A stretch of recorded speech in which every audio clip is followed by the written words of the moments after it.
That's what's so compelling about Cuba, for instance. When I was in Cuba, I was up in the Escambray, which is like the Appalachia of Cuba, very rugged mountains.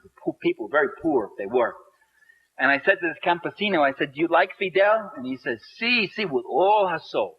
I remember his gesture, with all our souls. I said, why? And he pointed to this clinic right up there on the hill, which we had visited. He said, look at that.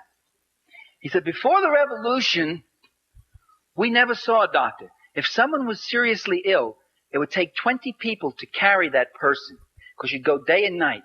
It would take 2 days to get to the hospital. First, because it was far away, and second, because you couldn't go straight. You couldn't cross the latifundio lands. The boss would kill you. So you had to go like this. And often when we got to the hospital, the person might be dead by the time we got there. Now we have this clinic up here with a full-time doctor. And today, a doctor in Cuba, when you become a doctor, you've got to spend 2 years out in the country. That's your dedication to the people. And a dentist who comes 1 day a week. And for more serious things, we're not more than 20 minutes away from a larger hospital. That's in the Escambray. He said, that's freedom. We're freer today. We have more life. And I talked to a guy in Havana who says to me, before, all I used to see here in Havana, you call this drab and dull. We see it as a cleaner city. It's true, you got the paint is peeling off the walls, but you don't see kids begging in the streets anymore, and you don't see prostitutes. All we used to have was prostitutes. Prostitution used to be one of the biggest industries. And today, this man is going to night school. He said, I can read. I can read. Do you know what it means to be able to read? Do you know what it means to be able not to read? I remember when I gave my book to my father, I dedicated a book of mine, Power and the Powerless, to my father. I said, to my father with my love. Gave him a copy of the book. He opened it up, looked at that. He'd only gone to the 7th grade. He was a son of an immigrant, a working class Italian. And he opens the book and he starts looking through it. And he gets misty-eyed, very misty-eyed. And I thought it's because he was so touched that his son had dedicated a book to him. That wasn't the reason. He looks up to me and says, I can't read this, kid. I said, that's okay, Dad. Neither can the students. I mean, that's not something. I mean, don't worry about that. I wrote it for you. I mean, it's your book, and you don't have to read it. You know, it's a very complicated book, an academic book. I said, yeah, I can't read this book. And the defeat that man felt. That's what illiteracy is about. That's what the joy of literacy programs is. That's why in Nicaragua you got people walking proud now for the first time. They were animals before. They weren't allowed to read. They weren't taught to read.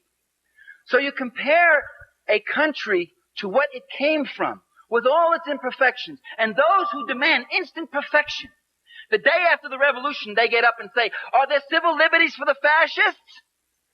Are they going to be allowed to have their newspapers and their radio program? Are they going to be able to keep all their farms?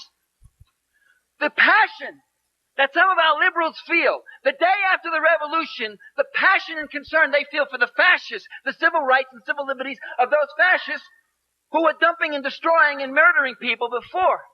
Now the revolution has got to be perfect. It's got to be flawless. Well, that isn't my criteria. My criteria is what happens to those people who couldn't read. What happens to those babies that couldn't eat, that died of hunger? And that's why I support revolution.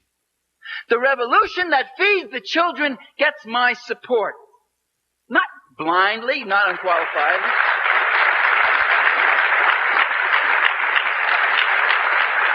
And the Reaganite government that tries to stop that kind of process, that tries to keep those people in poverty and illiteracy and hunger, that gets my undiluted animosity and opposition. So that was my answer to you. Let's not judge these countries by some abstract model, but where they're coming from. So you can judge a socialist country, one, by what it's replacing. Two, you can judge it by comparing it to U.S. society. And there, in some areas, there's a higher level of production of goods and prosperity here, although it's very unequally distributed.